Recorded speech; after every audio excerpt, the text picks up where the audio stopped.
Aku seorang aktor lulusan jurusan akting sungguhan. Disuruh memerankan pejabat korup. Aku makan mie sambil makan bawang putih. Para penonton serempak bilang aku dijebak. Disuruh memerankan orang sinting. Penampilanku yang garang itu dipakai oleh banyak orang tua untuk menakut-nakuti anak kecil. Tapi saat aku ikut variety show akting, posisiku malah digantikan oleh orang dalam.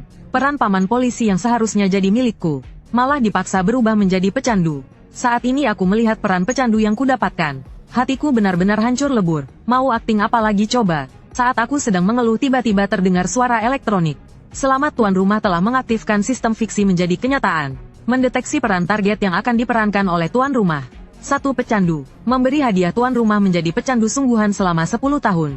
Aku langsung terkejut. Bukankah ini sudah pasti akan meroket?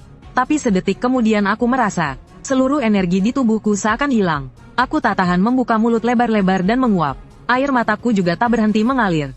Saat itu penguji langsung berkata dengan wajah masam dan suara keras. Ujian dimulai. Kedua peserta silakan ambil posisi sesuai peran masing-masing. Meja dan kursi di tengah ruangan. Anggap saja sebagai kursi di ruang interogasi. Baru saja selesai bicara aku tiba-tiba berteriak kencang. Tunggu sebentar biarkan aku bersiap lagi. Selesai bicara aku berbalik dan lari ke sudut. Aku berjongkok dan langsung mual-mual. Beberapa orang di ruangan itu tercengang. Apa yang dia lakukan? Saat ini Zhao Zilong yang menggantikan peranku sebagai paman polisi malah santai saja. Langsung duduk di kursi, bergumam dalam hati. Pasti muntah karena gugup. Mentalnya payah sekali. Kalau di depan kamera, mungkin bisa muntah separah apa. Pengawas bermarga Meng meliriknya dengan tajam. Zhao Zilong masuk ke dalam karakter dan cari perasaannya. Baiklah, Zhao Zilong menjawab dengan riang. Sementara aku yang di pojok merasa sangat terkejut. Aku merasa ada yang tidak beres dengan tubuhku. Rasanya hancur sekali, meskipun belum pernah mencobanya, tapi tiba-tiba menjadi seperti sekarang ini. Lenganku merinding, perutku terasa mual, tangan dan kakiku gemetar. Seluruh tubuh berkeringat dingin ini jelas tidak normal. Teringat suara sistem di kepalaku barusan. Jadi aku benar-benar berubah jadi pecandu sialan. Apa aku bisa kembali seperti semula? Begitu pikiran itu muncul, sebuah suara terdengar di benakku. Tuan rumah telah selesai beralih status. Dalam sekejap aku kembali ke keadaan normal. Semua rasa tidak nyaman hilang. Saat itu aku hampir menangis karena terharu. Untungnya aku masih bisa kembali. Sistem ini benar-benar hebat gila. Bisa benar-benar mengubahku menjadi kondisi karakter yang kuperankan. Berperan sebagai seorang pecandu. Aku Jingran benar-benar menjadi seorang pecandu. Tiba-tiba terdengar teriakan dari si Meng di belakangku. Chen Feng, apa kamu sudah siap? Kalau menunda-nunda lagi kamu akan dieliminasi. Sudah siap, aku langsung menjawab tanpa menoleh. Kemudian dengan satu pikiran, aku beralih lagi ke tubuh pecandu itu. Lalu perlahan bangkit, berbalik dan berjalan sempoyongan dengan gemetar. Berjalan ke seberang Zhao Zilong. Dan langsung duduk. Saat itu semua orang yang hadir tercengang.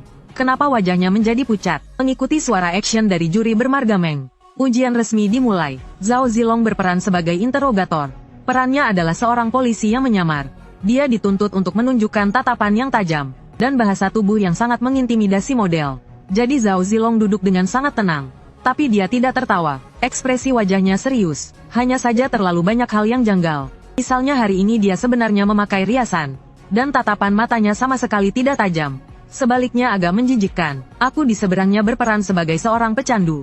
Adegan diinterogasi lalu kehilangan kendali dan sakau. Aku punya 10 baris dialog. Semuanya sangat sederhana. Seiring pertunjukan dimulai, aku langsung masuk ke dalam karakter. Seluruh tubuhku gemetar. Aku duduk di sana dengan wajah pucat pasi. Satu tangan tanpa sadar terus menggaruk lengan. Tengkukku dipenuhi keringat dingin. Kaosku sampai basah kuyup. Kawan ada rokok tidak beri aku sebatang. Zhao Zilong mengedipkan mata tidak bergerak. Hanya saja tatapannya penuh dengan kecurigaan.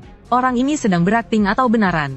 Lihat wajahnya sampai pucat begitu. Lagi pula sejak kapan matanya jadi semerah ini? Jangan-jangan dia benar-benar bermasalah. Aku menguap dengan kuat, berusaha keras untuk membuka kelopak mataku. Tetapi tubuhku sudah mulai gemetar. Aku benar-benar tidak tahu siapa atasan yang kalian cari kawan. Beri aku segelas air boleh tidak? Kamu terus menatapku seperti itu. Sambil berkata aku menguap lagi. Menatapku juga tidak ada gunanya. Tolong biarkan aku merokok sebatang. Aku sudah tidak bisa bicara lagi. Seluruh tubuhku gemetar hebat. Kedua mataku memerah. Dan sepertinya aku mulai menjadi sedikit gelisah. Zhao Zilong di seberang mengubah posisinya. Dari posisi duduk yang sombong berubah menjadi posisi duduk yang waspada. Terlihat jelas dia dalam posisi bertahan. Dan saat menatapku di matanya sama sekali tidak ada akting. Yang tersisa hanyalah kengerian. Sialan orang ini beneran pecandu ya. Akting bisa mencapai level ini. Zhao Zilong tiba-tiba menoleh dan melirik penguji bermarga Meng. Saat ini ketiga penguji juga saling berpandangan. Termasuk dua kru syuting dari tim program di sudut. Semua orang hanya punya satu pikiran. Orang ini sepertinya benar-benar sakau. Ekspresi di wajahku menjadi sedikit aneh. Terus-menerus menyeka keringat di wajahnya. Tatapannya pada Zhao Zilong tajam dan gila. Pikirkan cara untuk membuka mulutku. Beri aku sebatang rokok. Kalau tidak kau tidak akan bisa bertanya apa-apa. Kau pukul aku, ayo pukul aku. Melihat tatapanmu kau pasti sangat ingin memukulku kan? Ayo, pukul aku. Beberapa kata terakhir hampir diteriakkan dengan sekuat tenaga. Zhao Zilong terkejut dengan tatapan dan ekspresiku. Tanpa sadar dia bangkit berdiri. Mundur beberapa langkah. Wajahnya penuh kengerian. Bahkan kursinya sampai terjatuh. Pada saat yang sama ketiga penguji juga ikut berdiri. Menatapku dengan terkejut. Sampai di sini suasana di ruang audisi sudah berubah. Melihat kondisiku semakin menakutkan, penguji bermarga Meng bergegas menghampiri penguji tua. Bertanya dengan suara rendah. Guru Song. Penguji tua itu juga sedikit panik. Dia tidak bersuara, menatapku lekat-lekat. Tidak bisa memastikan apakah pemuda ini sedang berakting. Atau benar-benar sedang kambuh karena narkoba. Setidaknya sampai saat ini, dari 10 kalimat dialogku aku sudah mengucapkan 7 kalimat. Terutama kalimat terakhir, ada bicara yang gila dan histeris itu. Ditambah beberapa kalimat terakhir pukul aku ya. Pukullah aku ya. Semuanya ditambahkan secara mendadak. Efeknya langsung maksimal. Sekarang penguji tua itu merasa seluruh tubuhnya merinding. Jika ini benar-benar akting, membuatku seolah-olah mengalaminya sendiri. Bahkan curiga kalau anak muda ini benar-benar sakau. Kalau begitu aktingnya ini dewa banget. Di sudut ada dua kru dari tim produksi. Mereka diam-diam berkumpul. Sialan Bang Li, bocah ini beneran sakau nggak sih? Kelihatannya begitu. Perlu lapor nggak nih? Jangan ikut campur. Bosnya saja belum angkat bicara. Kamu tonton saja. Bang Li kayaknya dia mau mengamuk. Bang Li gimana kalau dia beneran ngamuk terus membalikkan meja? Kita samperin buat bantu nggak? Katanya orang sakau itu seperti anjing gila. Kena gigit sekali saja harus disuntik vaksin rabies. Bang Li kamu kenapa? Omongannya belum selesai. Terdengar suara dentuman keras. Kondisiku saat ini sudah benar-benar seperti orang sakau. Aku tiba-tiba mengamuk dan membalikkan meja. Tenggorokanku mengeluarkan suara geraman. Dalam kondisi itu lihat meja langsung dibalik. Lihat kursi langsung dihancurkan. Melihat apapun rasanya kesal. Gelisah tidak karuan. Gampang kesal dan marah-marah. Seperti binatang buas terkurung yang ingin mengoyak segalanya. Biar aku isap sekali. Aku berteriak histeris. Lalu tiba-tiba aku menerjang ke arah Zhao Zilong. Tindakan tiba-tiba ini membuat Zhao Zilong ketakutan sampai pucat. Dia langsung menghindar ke belakang. Akibatnya karena panik kaki kirinya menyandung kaki kanannya. Bruk dia langsung jatuh terduduk di lantai. Gerakan ini, seolah menyulut sumbu dinamit dalam diriku. Aku langsung menerjangnya. Langsung menghantam dada Zhao Zilong dengan lututku.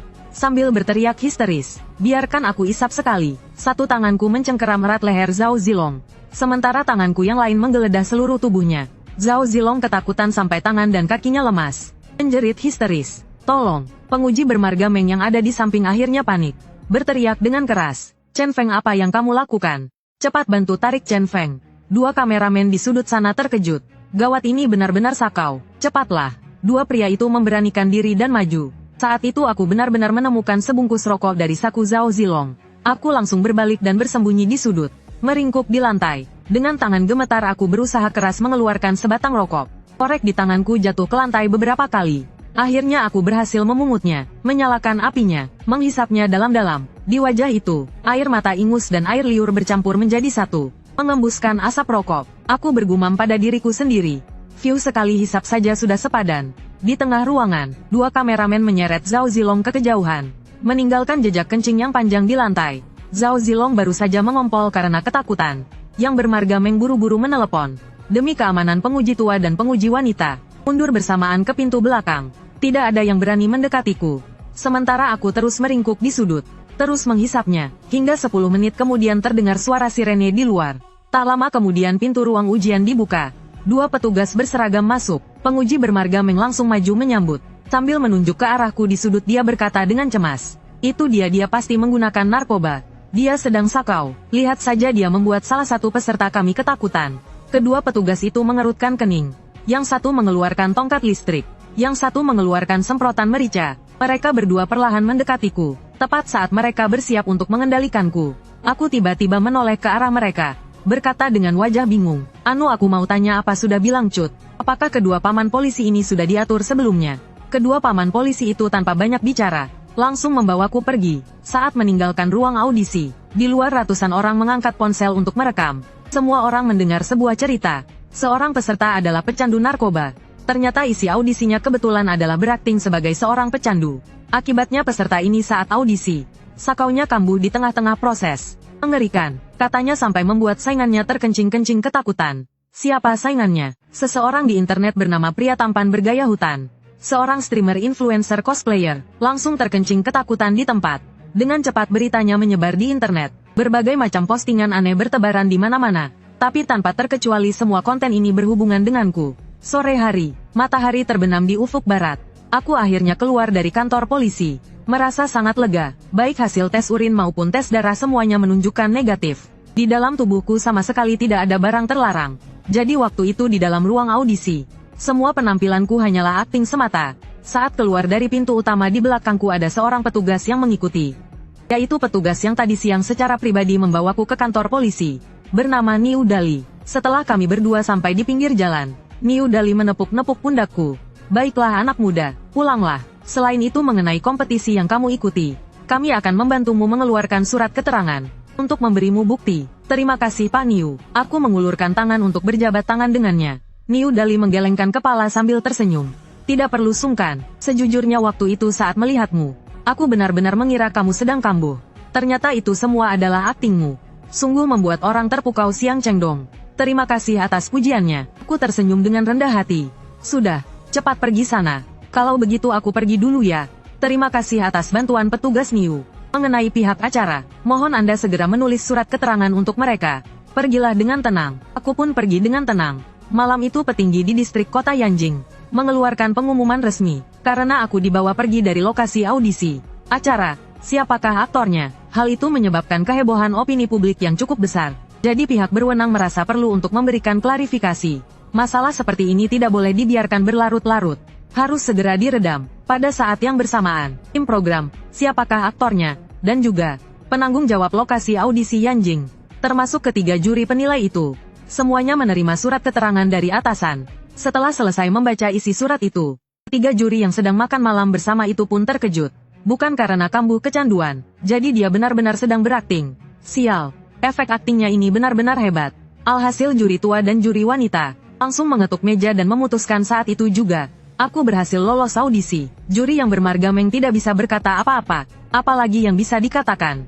Dia sendiri pun terkejut. Selain itu selebgram kecil itu selama proses audisi, sampai terkencing ketakutan oleh aktingnya yang sangat realistis. Orang macam begitu, bahkan dengan nurani buta pun tidak bisa meloloskannya. Sebaiknya lupakan saja. Begitulah, aku berhasil lolos. Pukul 9:30 malam, di situs web resmi aktor apa mengumumkan hasil audisi awal. Namaku tercantum dengan jelas di daftar peserta yang lolos dari divisi Yanjing. Pada saat yang sama, situs web itu juga mengeluarkan pernyataan terpisah, mengunggah dokumen resmi untuk membersihkan namaku dari rumor. Semua orang yang melihat pernyataan klarifikasi itu, semuanya tampak bingung. Apa maksudnya? Jadi karena akting Chen Feng terlalu realistis, membuat lawannya ketakutan sampai kencing di celana, membuat penguji ketakutan sampai melapor. Dia tidak bersalah. Novel saja tidak berani menulis cerita seperti ini kan? Maka arah opini di internet langsung berubah. Berbagai topik panas yang mencari sensasi kembali seperti bermunculan seperti jamur di musim hujan. Namaku sekali lagi mendominasi seluruh daftar pencarian populer. Tapi kali ini semuanya seragam memuji kemampuan aktingku yang bagus. Tengah malam, suasana hati Zhao Zilong sangat buruk. Malam ini tidak akan cosplay lagi. Sorenya ikut audisi. Hasilnya malah ditakuti sampai kencing di celana oleh orang gila itu. Malunya sampai ke lautan Pasifik. Tidak ada mood untuk siaran langsung. Tapi tetap harus membuka ruang siaran langsung dan bicara beberapa patah kata dengan para penggemar. Ini adalah senjata andalannya untuk menjaga hubungan dengan penggemar. Harus sesekali menjalin hubungan emosional. Jadi Zhao Zilong berganti pakaian yang lebih santai. Lalu merapikan penampilannya sedikit. Setelah menyalakan filter kecantikan dan filter lainnya, dia tetap seorang pria tampan bergaya natural. Setelah selesai bersiap, dia membuka ruang siaran langsung. Hasilnya, begitu dia membuka ruang siaran langsung hari ini, dia terkejut saat menemukan jumlah penonton online ternyata langsung menembus 50.000. Jumlah penggemarnya hanya sekitar 300 ribuan. Biasanya jumlah penonton online jarang melebihi 10.000. Paling hanya beberapa ribu. Ada apa hari ini? Jumlah penonton online terus meningkat pesat. Seolah-olah mereka sengaja menungguku. Suasana hati Zhao Zilong membaik. Dia berpose di depan kamera siaran langsung. Selamat malam teman-teman semua. Sebelum tidur longlong seperti biasa ngobrol sebentar dengan sobat-sobat, Zhao Zilong tiba-tiba terdiam. Ekspresi di wajahnya membeku. Ruang siaran langsung dipenuhi komentar. Kolom komentar juga dibanjiri pesan. Host, ku dengar kamu sampai kencing di celana ketakutan. Hahaha, ngakak banget gue. Jujur aja nih, aku sebenarnya kesini mau lihat host mencret berdiri. Host, apa kamu sudah lihat daftar yang lolos audisi? Aku dengar Chen Feng itu sudah lolos. Anjir, aku sudah nonton video yang bocor di internet. Aktingnya pecah banget, mengalahkan segalanya. Aktingnya benar-benar terlihat nyata. Sama sekali tidak terlihat seperti akting. Ada yang sadar tidak? Adegan host yang kencing di celana ketakutan itu sudah dipotong ya? Kalau tidak, hostnya pasti sudah terkenal banget. Tapi sekarang hostnya juga sudah cukup terkenal. Orang-orang memanggilmu si ganteng tukang mompol. Ayo dong host. Siaran langsung mencret berdiri. Serius deh kalau kamu tidak mencret berdiri. Aku langsung unfollow. Aku serius dengan ucapanku. Anjir, yang di atas itu donatur nomor 1. Hahaha, malam ini bakal seru. Zhao Zilong tercengang. Bagaimana ini? Donatur nomor 1 saja mau unfollow. Ini gawat. Turuti atau tidak? Melihat penggemar yang menonton secara online. Jumlahnya terus meningkat. Sudah hampir menembus 100.000. Semua orang ikut-ikutan mengancam akan unfollow. Unfollow, maka akun Zhao Zilong ini akan hancur. Saat itu tiba semuanya harus dimulai dari awal lagi. Perusahaan agensi pasti akan menuntutnya membayar denda. Memikirkan denda yang selangit itu, Zhao Zilong gemetar ketakutan. Dia tiba-tiba mengertakkan giginya. Berdiri dan menatap kamera siaran langsung. Menunjukkan senyum yang kaku dan terkejut. Mengucapkan sepatah kata dari sela-sela giginya. Baik, aku mengaku kalah. Keesokan paginya, aku terbangun karena dering ponselku. Dengan linglung aku bangkit dan menjawab telepon. Setelah mendengar beberapa kalimat aku langsung sadar. Tiba-tiba aku terduduk di tempat tidur. Wajahku menunjukkan senyuman. Aku berhasil lolos. Audisi wilayah Yanjing telah berakhir. Total ada 108 kontestan yang lolos. 1 bulan kemudian babak selanjutnya akan resmi dimulai. Lokasi babak selanjutnya ada di kota Yanjing. Lumayan praktis. Selain itu, variety show apa itu aktor sekarang sangat populer. Alasan acara ini begitu populer. Salah satu alasannya adalah variety show ini. Acaranya disiarkan secara langsung. Disiarkan secara bersamaan di platform-platform besar. Jadi ratingnya sangat tinggi. Bukan siaran tunda. Maka selama proses siaran, setiap konflik dan sorotan akan diperbesar tanpa batas. Menjadi topik hangat. Sangat seru. Dulu bukannya aku tidak pernah menonton acara sejenis ini. Tapi semua itu adalah siaran tunda. Banyak konflik yang sengaja dibuat melalui editan. Tidak menarik, kurang terasa nyata. Jadi variety show apa itu aktor ini? Memang sangat bagus, sangat berani. Berani menggunakan metode siaran langsung. Aku menutup telepon, mengusap wajahku dengan keras. Tadi malam aku mempelajari sistem sampai lewat jam 4 pagi. Tidur sangat larut, tetapi aku juga sudah benar-benar memahaminya. Betapa gilanya sistem yang aku aktifkan. Pertama, aku punya panel atribut. Di sana ada statusku, host Chen Feng, aktor profesional, level 1, mengaktifkan template karakter, pria bayangan, skill pribadi tidak ada, inventaris tidak ada, panel atribut yang sangat sederhana. Tapi yang membuatku sangat terkejut adalah, penjelasan level ini sangat menakutkan. Sekarang aku berada di status level 1, dan diriku yang berstatus level 1, perlu merasakan 30 model karakter. Setelah mengaktifkan 30 template karakter akan naik ke level 2. Lalu apa bedanya level 1 dan level 2? Perbedaannya adalah, pengalaman karakter level 1 semuanya adalah orang biasa. Contohnya, seperti pria bayangan, koki, pengacara, guru dan lain sebagainya. Yaitu citra karakter nyata dalam kehidupan. Lalu bagaimana dengan level 2? Saat mencapai level 2, karakter yang bisa aku rasakan diperluas. Bertambah satu jenis tipe karakter yang tidak ada di dunia nyata. Misalnya pendekar. Semua karakter tipe wuxia, karakter tipe laga, bisa diperluas menjadi jenis-jenis khusus ini. Sistemku bernama akting menjadi kenyataan. Dengan kata lain, begitu aku memerankan sebuah karakter, maka sistem akan mengubahku menjadi identitas karakter yang sesuai, dan memberikan skill karakter yang sesuai. Oleh karena itu begitu mencapai level 2, jika aku mencoba menjadi seorang pendekar hebat zaman kuno, atau identitas pembunuh bayaran modern, saat itu aku akan menjadi pendekar hebat dan pembunuh bayaran sungguhan. Dan memiliki kungfu serta teknik membunuh yang sesuai. Lalu bagaimana dengan level 3? Jauh lebih mengerikan. Saat mencapai level 3, karakter diperluas hingga kategori siansia. Dengan kata lain, ketika aku mencoba memerankan drama siansia, aku akan diberikan kekuatan siansia yang sesungguhnya. Bahkan juga bisa memiliki skill. Inilah keajaiban sistem akting menjadi kenyataan. Sangat kuat, benar-benar keuntungan seorang penjelajah waktu. Penjelajah waktu yang mana, yang tidak mengandalkan sistem untuk mencapai puncak kehidupan. Makanya aku sangat bersemangat, penuh harapan untuk masa depan. Tapi untuk mencapai puncak, memiliki kekuatan dari alam siansia tertinggi. Waktu yang dibutuhkan juga cukup lama. Sistemnya punya batasan. Identitasku terkunci pada profesi aktor. Jadi aku hanya bisa melalui bentuk akting. Untuk mendapatkan template peran, tidak bisa menyutradarai dan berakting sendiri. Tidak bisa seperti curang untuk terus mendapatkan peran. Hanya bisa melakukannya dengan jujur. Melalui berbagai kru film di dunia nyata. Mendapatkan naskah peran untuk dimainkan. Atau seperti mengikuti acara aktor itu apa. Acara variety show semacam ini untuk mendapatkan kualifikasi berakting. Untungnya aku tidak terburu-buru. Karena sistemnya sudah diaktifkan. Ya sudah lakukan saja pelan-pelan. Level 1 ke level 2 butuh pengalaman 30 peran. Level 2 ke level 3 entah butuh berapa banyak pengalaman. Cara terbaik untuk naik level sekarang adalah mengikuti acara variety show semacam ini. Atau pergi ke berbagai kru film untuk menjadi figuran. Tegas tidak mau menjadi bintang besar. Dan juga tidak menandatangani kontrak dengan agensi manapun. Karena aku tidak perlu benar-benar berakting dalam satu film. Itu terlalu memakan waktu. Beberapa film satu siklusnya saja bisa beberapa tahun. Tidak bisa menunggu. Jadi tujuanku adalah menjadi aktor figuran paling hebat dalam sejarah. Sekitar jam setengah 10, aku berpakaian rapi. Akhirnya keluar dari kamar sewa yang sederhana. Lalu aku naik taksi, dan tiba di bawah sebuah hotel dekat Akademi Film Yanjing. Di sini adalah tempat berkumpulnya kru film kecil yang merekrut aktor sementara. Di atas ada banyak tim kru film kecil. Jadi di bawah hotel selalu dipenuhi orang. Mereka semua adalah para perantau di Jing yang bermimpi menjadi bintang besar. Setiap hari berjongkok di bawah menunggu ada yang memilih peran. Meskipun hanya menjadi figuran, di antara orang-orang ini, ada yang benar-benar lulusan sekolah akting. Ada juga yang hanya bermodalkan semangat membara.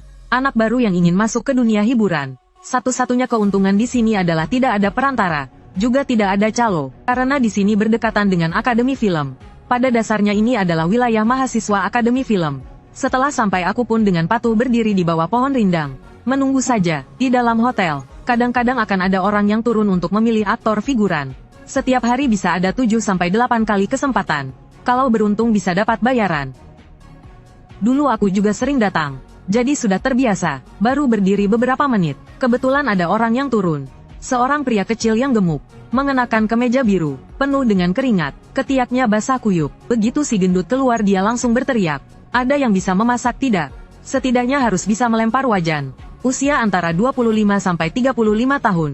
Ada dialog. Mendengar ini, para perantau Beijing yang sudah lama menunggu dengan cemas langsung mengerumuninya. Aku bisa memasak. Aku bisa melempar wajan. Jago banget tapi umurku 36. Boleh tidak hanya lewat 1 tahun. Aku bisa memasak nasi goreng boleh tidak? Tidak bisa melempar wajan boleh tidak? Saya bisa memasak berbagai macam masakan Sichuan Shandong Kanton dan Barat. Si gendut yang dikelilingi di tengah merasa makin panas. Dan berbagai suara membuat telinganya berdengung. Suasana hatinya menjadi kesal. Aku yang di samping diam-diam merasa geli. Orang-orang yang begitu keluar langsung teriak-teriak ini. Pada dasarnya adalah aktor baru. Figuran senior sepertiku, sama sekali tidak akan mengerubung seperti lalat. Kamu harus memanfaatkan waktu yang tepat. Aku melihat suara-suara yang mengerumuni dan berteriak-teriak itu. Perlahan-lahan mulai melemah. Aku pun berteriak di saat yang tepat. Bisa masak. Jago pakai wajan. Umur saya 26. Singkat dan jelas. Semua informasi penting telah kusampaikan. Si gendut itu langsung memperhatikanku. Dia menoleh dan melirik sekilas. Tapi tiba-tiba raut wajahnya jadi sedikit aneh. Si gendut itu dengan tidak sabar menyingkirkan orang di sampingnya. Dia bergegas menghampiriku dan bertanya dengan heran. Wajahmu terlihat familiar. Aku ingat sekarang. Bukankah kamu yang kemarin ikut audisi aktor atau apalah itu? Audisi terbuka itu. Si Chen Feng kan? Benar kan? Itu kamu kan? Yang memerankan pecandu sampai polisinya datang. Benar kan? Aku mengangguk dengan rendah hati. Benar, iya itu aku. Si gendut itu langsung tertawa. Kamu masih mencari pekerjaan di sini. Baiklah, kamu saja, ikut aku. Siap, aku menunduk dan tersenyum senang. Beres, aku mengikuti si gendut masuk ke dalam ruangan. Aku pun mendapatkan data karakternya. Ini adalah kru drama urban berbiaya rendah. Syutingnya baru dimulai tadi pagi. Jadi mereka akan segera pindah dari lokasi ini. Hampir semua peran sudah terpilih. Hanya saja tadi pagi ada telepon dari lokasi syuting. Di adegan pertama yang akan diambil, pemeran latarnya, Koki dengan dialog 2 kalimat mengalami kecelakaan mobil. Tidak bisa datang, jadi mereka menelepon ke sini untuk mencari pengganti sementara. Lagi pula perannya hanya numpang lewat. Hanya 2 kalimat dialog lalu selesai. Setelah terpilih harus langsung bergabung dengan kru dan mulai syuting. CD yang bertanggung jawab atas pemilihan pemeran di ruangan itu. Atau yang disebut juga asisten sutradara pemeran. Seorang pria parubaya berkacamata bingkai hitam. Begitu melihatku dia langsung tertegun. Si gendut bergegas menghampirinya dan membisikkan sesuatu di telinganya. Asisten sutradara itu langsung sadar. Ternyata dia yang kemarin trending itu. Seorang pendatang baru yang tidak terkenal. Memerankan seorang pria yang kelihatannya baik.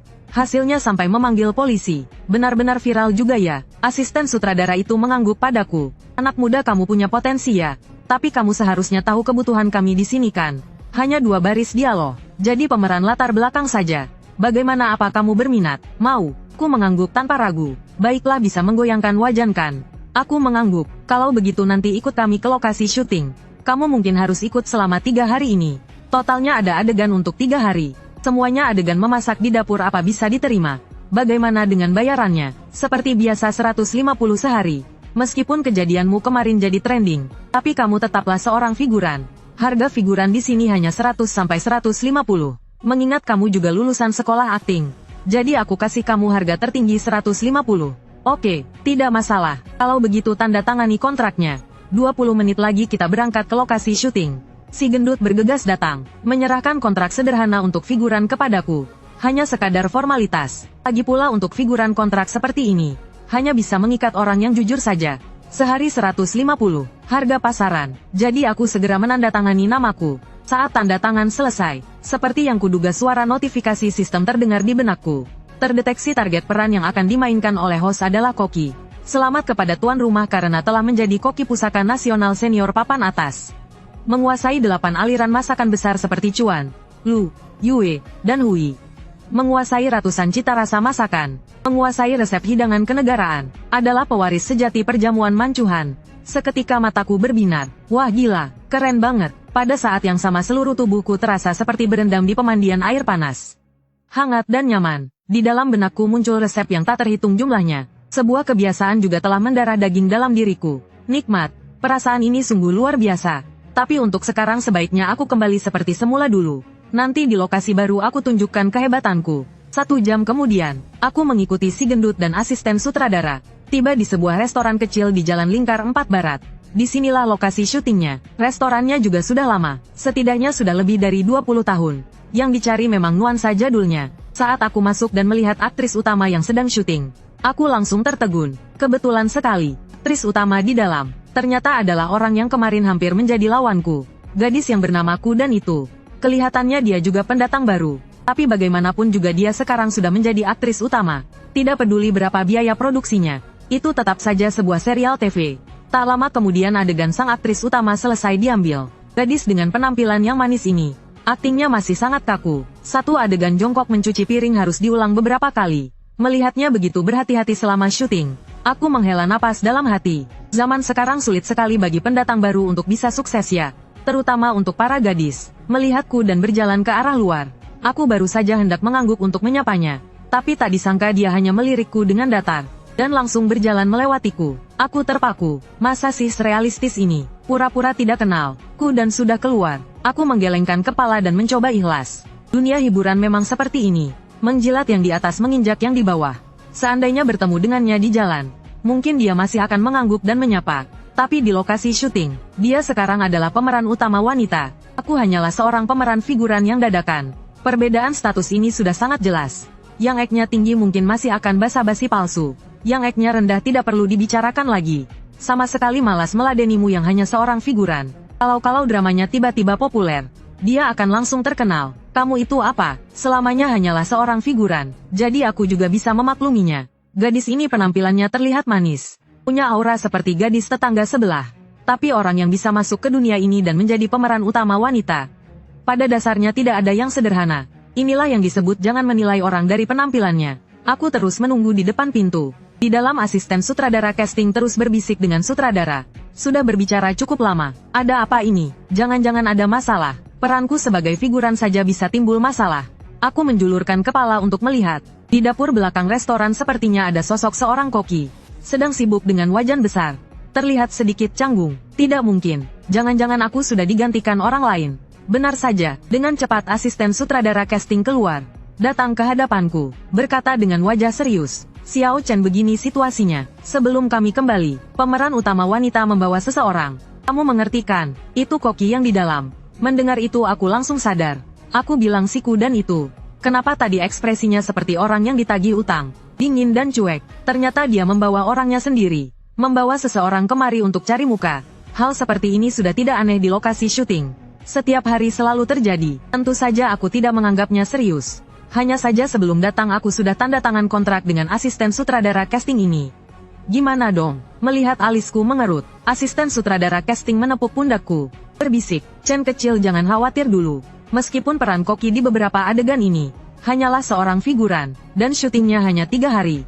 Tapi sutradara sangat memperhatikan detail. Anak muda di dalam itu sendiri tidak bisa memasak. Perasaannya di dapur sama sekali tidak pas. Sebelum kita kembali sudah mencoba belasan kali. Tidak ada satupun yang cocok. Jadi sutradara bilang, ingin melihat perasaanmu dulu. Kalau perasaannya pas kamu boleh tinggal. Kalau perasaannya tidak pas, ya sudah terpaksa pakai yang itu saja. Kamu mengerti maksudku kan? Mendengarnya aku langsung tertawa. Mengerti. Baguslah kalau mengerti. Asisten sutradara casting menghela napas lega. Setelah melihatku dia tiba-tiba berbisik. Klip kamu yang memerankan Ying Junsi kemarin. Aku melihatnya di internet. Sangat mengesankan. Aku tidak tahu apakah kamu sedang berakting atau... Pokoknya kamu bilang kamu bisa menggoreng dan memasak. Kalau begitu sekarang tunjukkan padaku.